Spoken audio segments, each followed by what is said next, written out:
so there's no reserved seats. Find a good spot. Yeah, I noticed your name being better.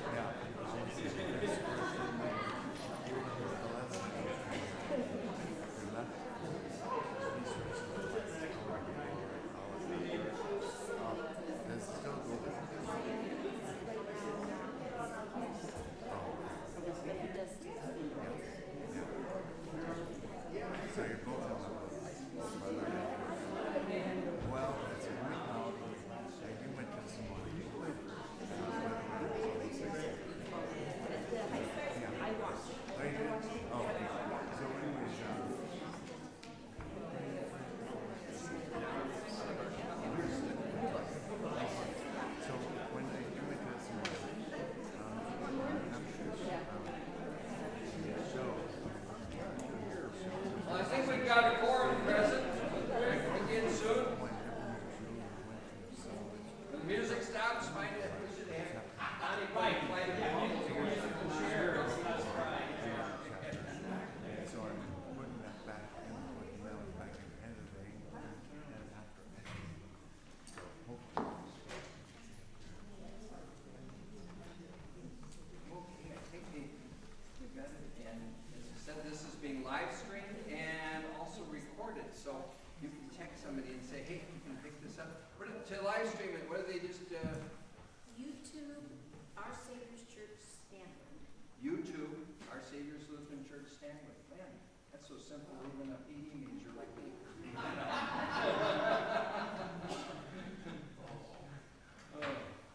So again, we're privileged to have, and you've been on Classic King FM, Svend. And Dr. Svend will be at the Everett Philharmonic this Sunday, 3 p.m.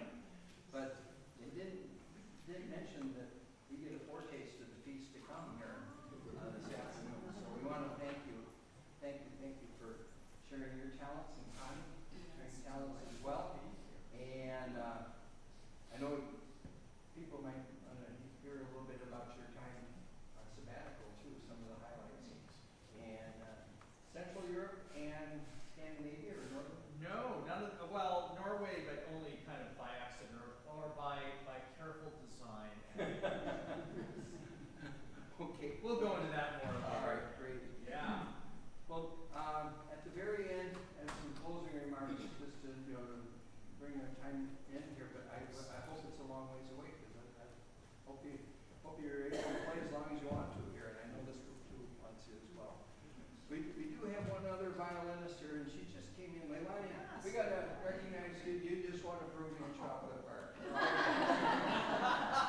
She has shared her string talents. Oh, lovely. With us. Fantastic. Yes.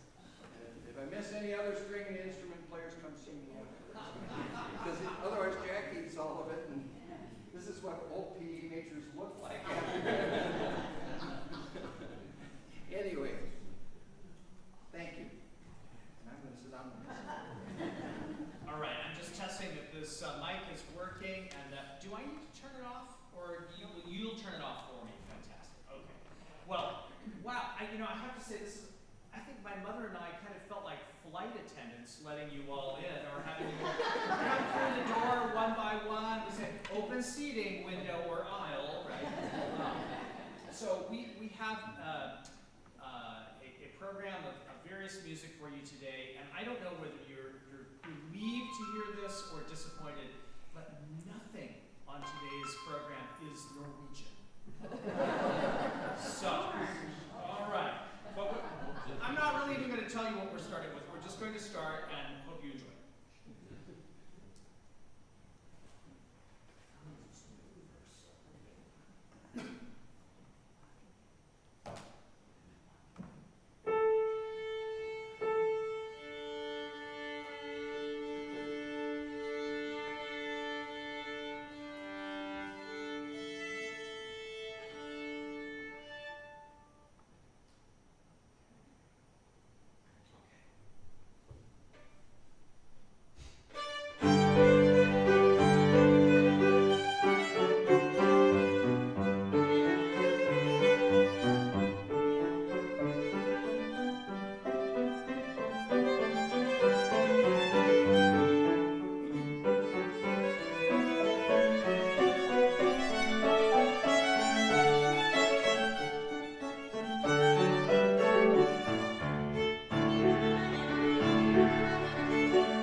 Before we get going here this afternoon, I would just like to take the opportunity to thank Pastor Jack Richards and your entire adult fellowship community for inviting us here, and especially to the people who prepared our lunch today. Wow, that was a feast. Thank you so much. Let's give them an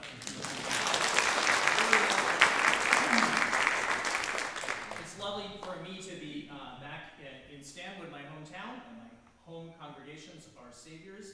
And back to be in my home continent. I've actually been living away for the last 6 months in Oxford, England. More on that later. But my mother and I have been talking by phone quite regularly, but now we've been getting reacquainted in the flesh. That's really good.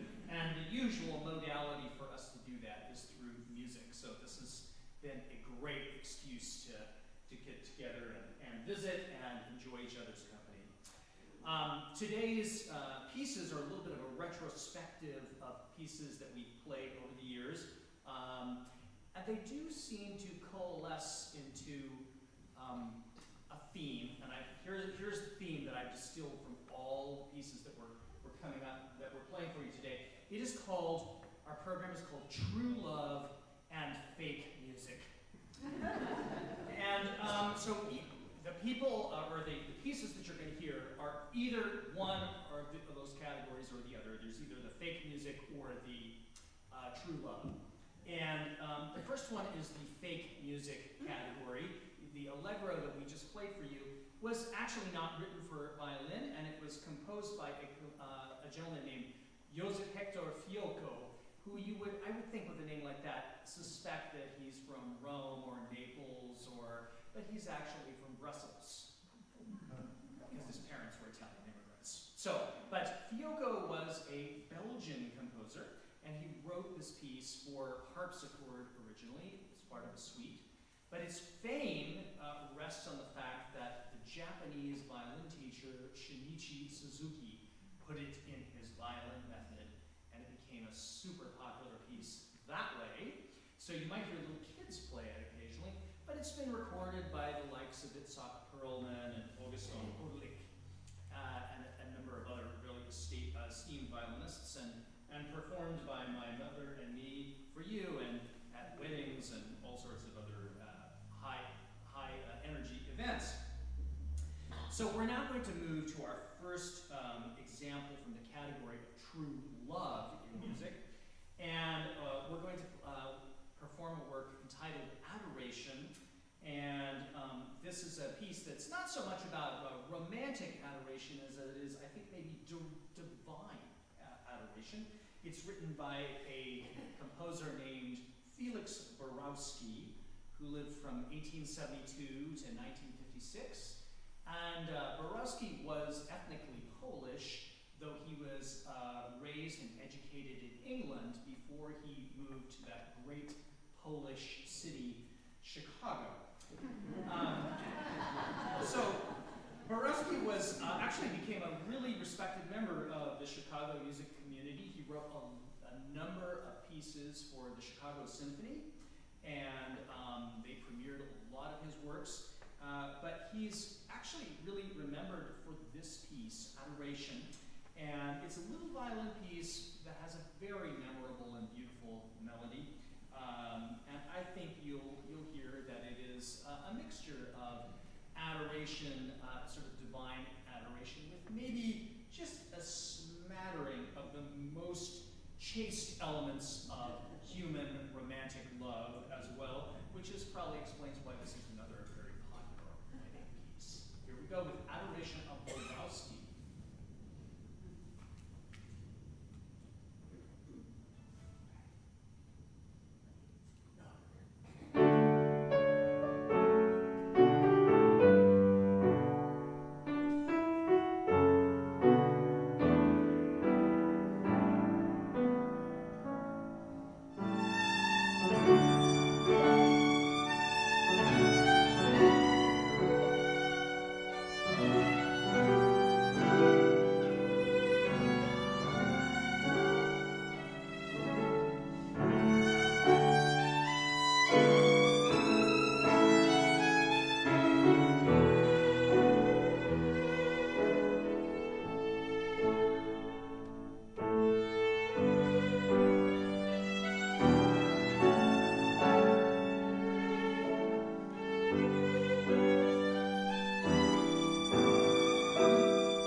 luscious piece, wouldn't you say?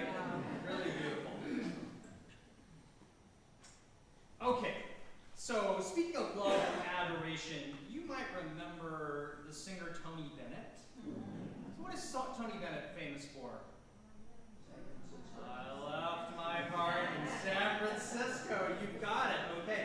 And, you know, I've always wondered about that. It seems a little sketchy to me to try and make a career out of missing body parts. And so I've decided I should try my hand at that too, and I've come up with my version of that song. It's called I Lost My Hair in Oxford, England. Catchy, right? But I'm not planning to make a career out of that, I promise you. As a singer, that is. Okay. I'm going to do a little commercial here for PLU and actually for our incredible honors program, because last fall I had the extraordinary opportunity to take a group of our honors students to the University of Oxford for a semester. We have a satellite campus there, and they go there, and they have to take a course from me. As you can see, it was really hard on me. And then when they're done with that, then they are we let them loose on the University of Oxford, and they receive tutoring from Oxford students and from Oxford faculty rather, and that is just an extraordinary opportunity for them, and indeed for me as well. Just the luxury of living in a place like that, a place with such history for so many months, was extraordinary. And one of the things that I found that was so different from living in England is its relationship to Christianity. One of the things that we have in this country, I think, is we often see ourselves as a Christian country, but we do have a separation of church and state, right? Whereas in England, they do not, right? The church and the state are fused in some way, and nowhere is that more true than like in Oxford or Cambridge, where the organists for the churches and the clergy are educated. So every Sunday morning, there are bells going everywhere, all hours, and Oxford's 43 different colleges, I would say about 25 of them have evensong or services that take place, Anglican services. I think I went to chapel at just about every one of those that offered it. It was an extraordinary thing to do. And not all of them are Anglican either. Some of them are Catholic, some of them are Baptist. One of our host colleges has as one of its fellows the Reverend Jesse Jackson, because it's a Baptist college. So, but some of the things that I found really interesting about that were the church and the state, sometimes the state is represented by the church and the church is represented by the state. I took Ava and I were visiting London one night, and we decided we'd go to evensong at St. Paul's Cathedral. We get in, it's a pretty big crowd, wondered why, and then up trots Princess Anne to the altar to read the lessons. Quite something. A few weeks later, on November the 11th, Armistice Day, basically I think the entire country, the entire UK is in church that day to remember those who died in the wars. And everyone shows up in their uniform, whether military or civilian. So people who are academics show up in their academic gowns. People who are in the RAF show up in their RAF uniform. Whatever it might be, they show up, and it's sort of a display of national unity, a display of service, and a display maybe of class too, right? The class system of prison, which is case and point for our next composer. I should say one other thing about this. You also see in Oxford maybe how the Reformation really ripped apart British society in a way that it's almost barely healed from today. For those of you who have an Irish background, you probably know what I'm talking about. And the rules surrounding Catholicism and access to the state and even in education education. So some of the most esteemed scholars of Oxford, for example, like John Henry Newman or Gerard Manley Hopkins, they were people who were barred from actually holding official positions because they were not members of the Anglican Church. Case in point, Sir Edward Elgar, our next composer, somebody who is, I think, maybe considered the ultimate stiff upper lip Victorian gentleman on the one hand, and a very strong representative of the British establishment, but in fact, who was in real life none of those things. He was somebody who was born poor. He was born to a poor son of a piano tuner, actually. He didn't receive a very good formal education, and worst of all, he was Catholic. And he fell in love with this woman named, I have it written down here, Carolyn Alice Roberts. And Carolyn Alice Roberts came from a good Protestant family, was very socially ambitious. Her father was, as Gilbert and Sullivan would say, a very major general.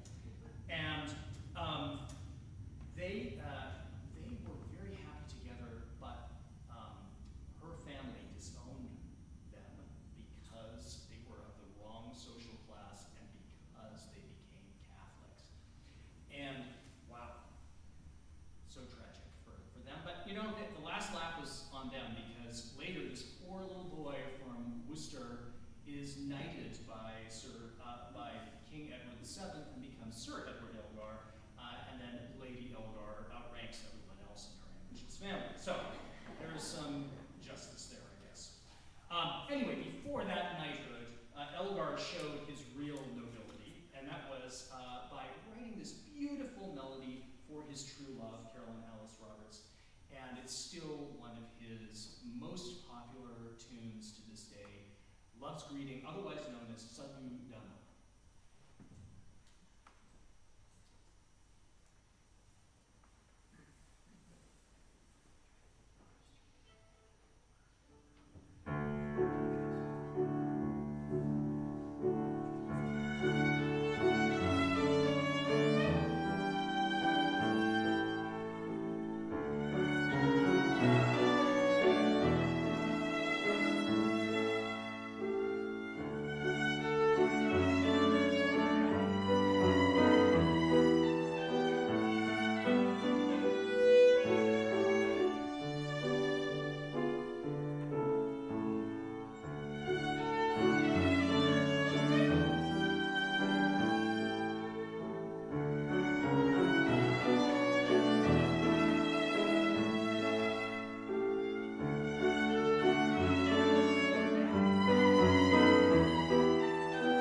homegrown musicians, but of course other extraordinarily important British composer is actually an import, George Frederick Handel, who is a German from Saxony, and is responsible for some of the biggest, British, how shall I say, brand pieces. Of course, Messiah being maybe most famous of all of those, but the water music.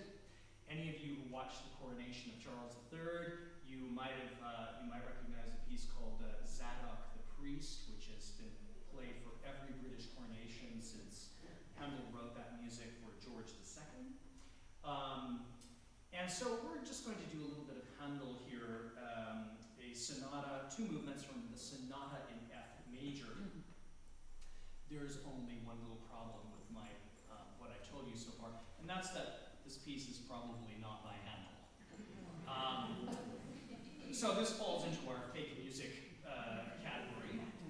And in this case, this piece is the original published manuscript is in the Bodleian Library at the University of Oxford, and is written on top of the score, "Not by Mr. Handel." So I think it doesn't exactly have Oxford's seal of approval, I guess. On the other hand, I think it wasn't so uncommon for composers who weren't as famous to ascribe their pieces to more famous composers, thinking that they'd sell better if they did that. We still do that nowadays with like Steven Spielberg Presents and stuff like that. We ascribe fancy names to things that might be more humble. Truth be told, who cares? It's a great tune. You'll love it. And here is Handel, not Handel, sonata.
it does mean, of course, that I am doing my grocery shopping in white tie and tails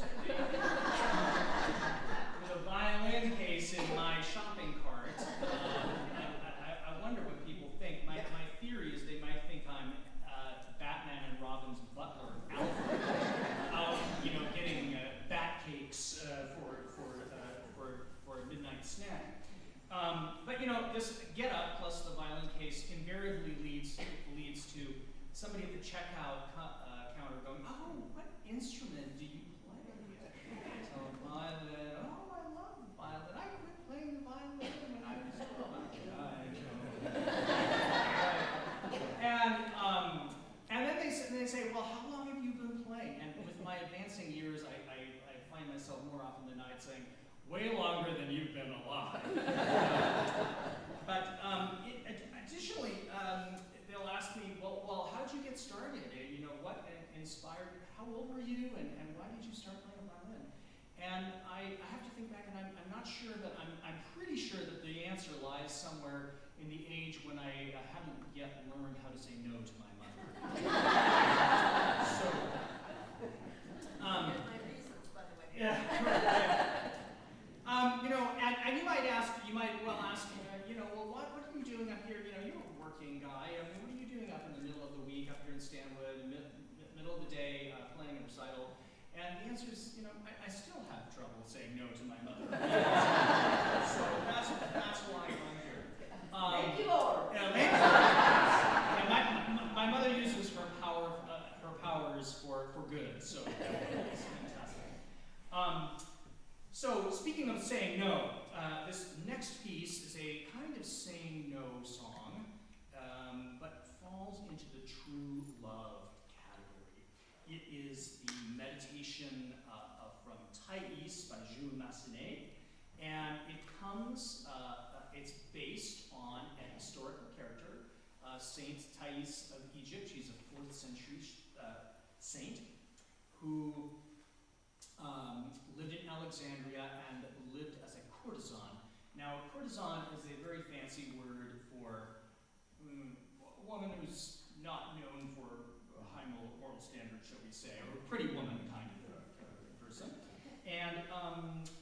And she is converted to Christianity by an ascetic Christian monk named Athaniel. And Athaniel, as he brings Thais closer to the Lord, he discovers that he's in love with Thais. So this makes for a very awkward love triangle. So the meditation from Thais is about Thais at prayer with her eyes fixed firmly to heaven. And then in the middle section, you hear that things become more turbulent, and it's sort of maybe her looking back to her past and wondering if that's something she should embrace, or perhaps also this sort of kind of love interest she has going on with Athaniel. But by the end of the piece, I think that you can hear that she goes squarely on the side of God as the piece evaporates sort of into the peace that passeth all understanding. So let's see if you can hear that in the meditation from Thais.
piece today is also in the fake music category.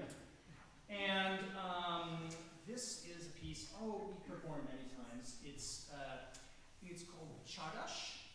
And Csarda is the Hungarian word for tavern. So if you, and you'll still see it in the countryside, Csarda, C-S-A-R-D-A.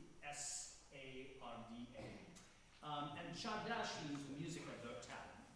And it's usually traditionally performed by gypsies, the Roma today, who will come to your table and not leave you alone until you give them the tip. And you may well know that my brother and sister-in-law live in Hungary, and I've been to Hungary to visit them and actually experienced this, the tip and all part, going to hear this exact kind of music. So a Csardas is a dance that has two sections. It's a slow and kind of swaggering dance with lots of ornamentation and lots of grease. You'll hear slides and all sorts of kind of gypsy-like ornamentation. And then and that's called the lasso, by the way. And then a second section, which is fast or very fast, called the fris. Okay? So that's what we're going to do for you now, and we hope that we'll keep your toes tapping through this afternoon and maybe dancing in the streets all through Lent.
about, the great Polish composer in Chicago. At one time, as a kid, the second largest Polish Catholic, Roman Catholic diocese in the world was Chicago. So many people immigrated. You go on Milwaukee Avenue, northwest side of Chicago, oh my gosh, you feel like you're already in Warsaw. That's his hometown, right? Yeah, that's right. Yeah, their hometown too. Any other Chicagoans? But yeah, Chicago's like a small map of Europe, and that's what I wanted to present to you. The north side of Chicago, northwest was Polish and German, but the north side made Ballard look puny. Swedes, Norwegians, and Danes. Foster Avenue runs from, I don't know how many miles, but it eventually runs into Lake Michigan, so it has stopped. But Swede, Norwegian, there's the Vasa Society, the Swede Hall, and of course the huge Sons of Norway Hall. And the Danes had their thing, and then might have been one or two other groups besides. And that's kind of one part of my family, called home. And there was this bakery called Mons in what they call Andersonville, kind of a Swedish section off of Foster Avenue. They had these pastries that were great, but one thing they did not attempt, they imported it from Racine, Wisconsin, about 40 miles north of Chicago. And the poster used to say, it was right before I was born, the first king of Norway, after Norway got its independence in 1905, I think, was King Haakon. Haakon was actually Danish. They had to go shopping for a king because it had been so long since they had one. So Norway borrowed one from Denmark. So the poster at Mons Bakery would say, pastry so good that it was it's still the king of Norway's favorite. And then a little asterisk at the bottom. By the way, he's a Dane. So in honor and in memory of King Haakon, who was the wartime king, and very highly regarded still to this day. I bring you King Haakon's favorite Norwegian Danish dessert as a thank you, so that you and Connie afterwards have coffee with whomever you choose. Wow. Direct from Wisconsin. It is. Okay. It is. And I think I've shared this with some of you. Trader Joe's now carries these. They only have one flavor of the month. But you better wear your football pads, because if there's like 5 shoppers and only one Kringler left, you better dive in like a middle linebacker and get yours. Because at one time, I had a lady actually hip check me. Whoa! She should be playing for the Kraken. They need some help anyway. Hip checked me into if there were bleachers there, I would have landed in them. But this is from King Haakon's favorite pastries. So you guys have coffee afterwards and think about the joy that you brought to so many of us. Thank you. So, thank you.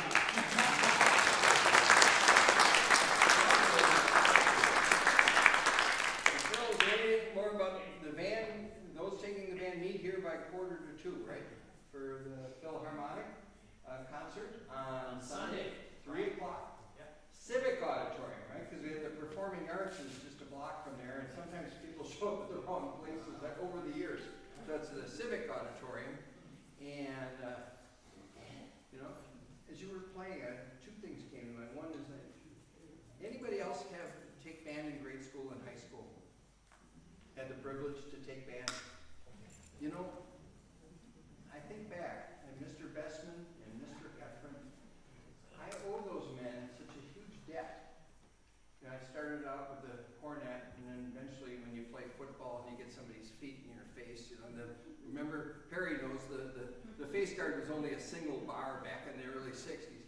And I remember cutting my lips so bad that he says, okay, when you get this healed, you're going to play the baritone because it's a bigger mouthpiece. Because the trumpet, that takes a lot of pursing of lips, and I've been injured too many times. So I'm thankful for these people because they taught me how to read music.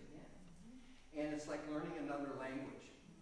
And I joke about being there's 2 of us that were PE majors that went to seminary. These guys, them guys, those guys, we were in with all these academic types. But I could read music. And when you're looking at hymns, for example, for a Sunday, thank you, Mr. Heffron. Thank you, Mr. Bestman. They're long departed from this world, but shared their gifts and love of music. Mr. Heffron always gives us the march in State Street in Chicago. What an experience. Even though for years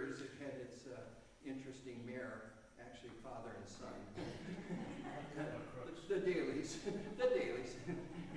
Anyway, we would play for the dailies, but to be able to read music was just such a gift. And then every now and then, some of those, trying to get a kind of blue collar high school I went to, and bringing in these beautiful pieces, and trying to give us a little culture.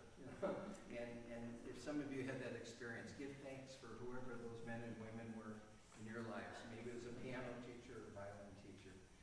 The last thing that came to mind is you were playing really a serious gypsy piece here at the end here, and it does have that certain vibrancy. I think of Marilee Sams about 8 years ago. I was filling in for Pastor Mark, and I can't even remember the text now, but what moved me. But I somehow included, not Hungarian, but Slovenian, that great Slovenian musician of the polka kingdom named Frankie Yankovic. And so Marilee rocked out on that organ. So there's good precedence here. Marilee played a version of Just Because by Frankie Yankovic that had people clapping and singing along on it. So it's just a testimony to this congregation that we're pretty flexible. People tease Lutherans for not always being the most flexible, but we are. And what a joy. Thank you. Thank you for the joy of this day. It's getting on toward almost 2 o'clock, so our curfew probably, but there is leftovers, I think, in the kitchen. If you maybe have a neighbor or yourself, you don't have to tell us who it's for. And some picking up along the way. We will begin Ash Wednesday here 2 weeks from yesterday. Is Ash Wednesday, March 5th. Noon service. Mark, I think we just use the same service as 7 o'clock, right? And Pastor Breckes said he'd be able to help keep Mark and I in line. And Pastor Garn is thinking on it. And so I think back to last year, Ash Wednesday, what a joy it was to have, our gathered community. But Pastor Witzke, nobody lined up to receive communion or ashes from Mark and I. They were at Pastor Witzke's. But do think being here either at noon or at 7 p.m. or wherever works best for you to begin our next Lenten journey. And it is one of the gifts that the liturgical community, I think, can offer some of the churches that are always about praise, but not always so strong on the need to remember who and whose we are and why. And that's the Lenten journey. When we think, okay, Christ paid for me and for my salvation, for our salvation. That's not something, it engenders a certain kind of hymns and music too in this season, so that when Easter does come, whoa, the contrast is there. So the Lord bless you and keep you, and the Lord make you his face shine upon you in the meantime, and the Lord lift up his countenance upon us in the meantime as well. In the name of the Father, Son, and Holy Spirit, we give thanks this day.